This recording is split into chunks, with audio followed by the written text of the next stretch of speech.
Chapter 6 Invasion. And now lies burnt our eastern capital. No use saying two can defend the pass against 100, for everywhere there is wavering. As for our northern defenses, built in the time of ancient kings, who dares ask if they have been maintained? Du fu. Suddenly all the dogs in Longbow began to bark. The fierce cacophony startled the young mother Hu Sui-chen. She sat in the dilapidated shed where her husband had abandoned her, and wondered where she could go that day to beg enough food for herself and her 2 children. "Why do the dogs make such a row?"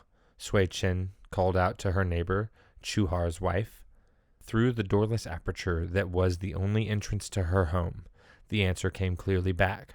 "The Japanese devils have come." Sui-chen ran to the courtyard gate to see if the alley was still free. If so, she would call her children and flee to the open fields until nightfall. She was too late. The Japanese column had already turned the corner. No sooner did she step into the street than a soldier looked up, broke ranks, and started after her. Sui-chen fled inside her own hovel and ducked to the left. The soldier ran past her into the room. He knocked down her 6-year-old son, stepped squarely on the little boy's hunger-swollen stomach, then plunged on into the back room, hoping to catch his mother. Hu Sui-chen did not wait for him to come out. She ran to the next house and hid. When the soldier, cursing his luck, left the courtyard, neighbors found Sui-chen's boy lying unconscious on the floor. He regained his senses, but on the next day fell ill with fever. 4 days later he died. On his deathbed, he cried out over and over again, "Mother, the devils are coming! The devils are coming!" The all-out drive that brought the Japanese army into the hamlet of Longbow in the summer of 1938 began in July 1937 at Luguochao, just outside Beijing. There, a detachment of Chinese soldiers had the temerity to resist some Japanese on maneuver, who demanded the right to search a village for a missing compatriot. This violation of the peace of Greater East Asia provided the pretext which Hirohito's legions had been waiting for. When Chiang Kai-shek refused to accept Japan's conditions for settlement of the dispute, the Japanese army confidently resumed the conquest of all China, which it had begun in the northeast in 1932. Discounting the possibility of massive popular resistance, the Japanese generals determined on classic blitzkrieg tactics. With the overwhelming forces already gathered in East Hopei, where they had earlier wrung from Chiang the right to station troops, they quickly smashed the poorly armed and too often traitorously led armies that stood in their way and drove south and west down the main trunk railroads into the heart of the country. Footnote: when in 1937 the Japanese invaders advanced southward to attack Shantung, Han Fu-chu, the Kuomintang warlord who ruled Shantung, retreated all the way to Honan without fighting a battle. He was executed by Chiang Kai-shek for treason, as was another general, Li Fuying. Lu Chi, a warlord commanding Chiang Kai-shek's personal troops in Honan, was responsible for the defense of the Baoting area in central Hopei. He also fled. For other instances, see Chalmers A. Johnson, Peasant Nationalism and Communist Power, Stanford University Press, 1962. For a year, all went well. They occupied most of the Chinese cities well known in the West: Beijing, Tientsin, Qingdao, Shanghai, Nanking, Hankow, and Canton, and, with the exception of the Hankow-Canton line, most of the railroads and highways that connected these cities. Japanese strategists took it for granted that control of the cities, the railways, the whole modern communication network would bring them control of the countryside, thus enmeshed and surrounded.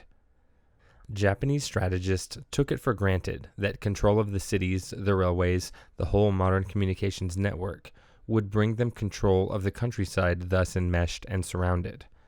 This was a serious error.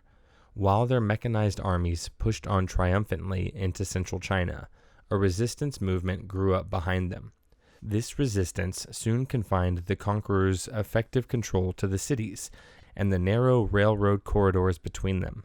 Before any further conquests could be made, before any real plums could be plucked from the conquest of the North, Japan had to wipe out the guerrilla fighters in the rear. Large numbers of combat troops had therefore to be recalled from far-flung battlefronts to pacify rural areas already conquered. Thus began a fierce and prolonged military struggle, the famous stalemate stage of China's protracted war, 1939 to 1944. In this fierce contest, the Taihang Mountains inevitably became a most savagely contested region, for the Taihang Mountains dominate the North China Plain, which in turn provides the main base, marshalling ground, and granary for any drive southward. As long as the Japanese were unable to clear the mountains, their hold was never secure in the lowlands, and all their efforts in other parts of the country, even in other parts of the world, were greatly hampered. Chinese armed groups from bases in the mountains went down into the flat country, crossed the Beijing-Hankow Railway, and set up new bases in the swamps and lakes of Hochien and the roadless cotton lands of South Hopei. When hard pressed, the regular forces withdrew behind the Taihang's formidable ranges, while the plains people carried on their resistance underground. Footnote: in the flat country, the underground was not simply a figure of speech. There actually were large areas where the peasants connected villages to each other with tunnels dug through the deep silt soil. When the enemy occupied one village, people escaped through these tunnels to the next. Dry wells, horses' troughs, sleeping platforms, every ruse and camouflage that a people fighting for its life could devise were used to hide these exits. In 1948, when I walked on foot through this region, the remains of these tunnels were still very much in evidence. Many people I talked to had fought in them. It became a matter of life and death, therefore, for the Japanese to clear the mountains. The first major effort to do this consisted of a drive to cut the Taihang Range in half. After taking Taiyuan, warlord Governor Yen Shishan's provincial capital in 1938, a part of the Japanese army pushed through the mountains to Changchi, and then drove eastward through Lucheng and Licheng toward Hantan on the plain. But even though a second column simultaneously marched westward into the mountains from Hantan by way of Wuhan, the two forces were never able to link up. A guerrilla offensive destroyed one motorized column in a deep mountain gorge. Ambushes and man-made landslides slowed down the other column. Snipers took a continuous toll both of the marching troops and of the garrisons they left behind. In the end, the drive bogged down. The remnants of both columns withdrew, in the east to Wuhan, in the west to Lucheng. The latter small walled city thus became the last garrison point on the western flank of the Taihang Mountains to be held by the invaders. Even though the Japanese army garrisoned Lucheng, and with the help of a series of blockhouses, controlled the highway leading out to the county town of Changchi, they did not control more than a fraction of Lucheng County's rural villages. A guerrilla government operated throughout the highlands. Guerrilla troops and their supporting militia moved at will through occupied territory, and even into occupied villages at night. In order to protect the Changchi-Lucheng highway, flanking villages such as Longbo had to be occupied and fortified. Longbo itself thus became the last permanently garrisoned outpost on the road to Yellow Mill, a mining town at the base of the mountains. Outside the village, one stepped into no man's land, and only a few miles away, Chinese-controlled guerrilla territory began. Longbo was thus established as a fortified point on one side of a narrow finger of occupied territory thrust across the flat from Changchi toward the higher ranges of the Taihang. Having failed in their efforts to cut the mountain bases in half, the Japanese used their occupied salient as a jumping-off point for punitive raids against the regions they were unable to conquer. 3 times they launched major kill-all, burn-all, loot-all campaigns.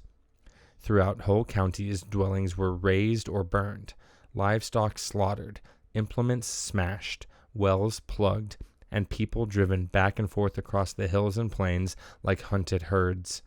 Tens of thousands were killed outright. Hundreds of thousands starved. Only those who had buried their grain in advance, and who hid in secluded mountain gorges or caves until the enemy left, survived. When, on top of this man-made carnage, drought and flood unleashed the silent killer famine, the suffering became indescribable. Even the Japanese found it hard to live.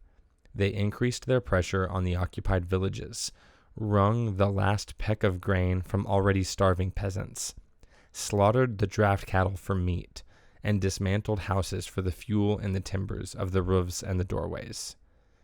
In desperate need of garrison forces and fortifications, they press-ganged the able-bodied into puppet units and labor gangs. If the guerrilla areas suffered the flames of hell, the occupied areas suffered the tortures of purgatory. In these times of terrible trial, every person and every human institution was put on the rack, and the quality of the metal from which they were made was ruthlessly tested. Under this stress, two main political trends developed: resistance and collaboration.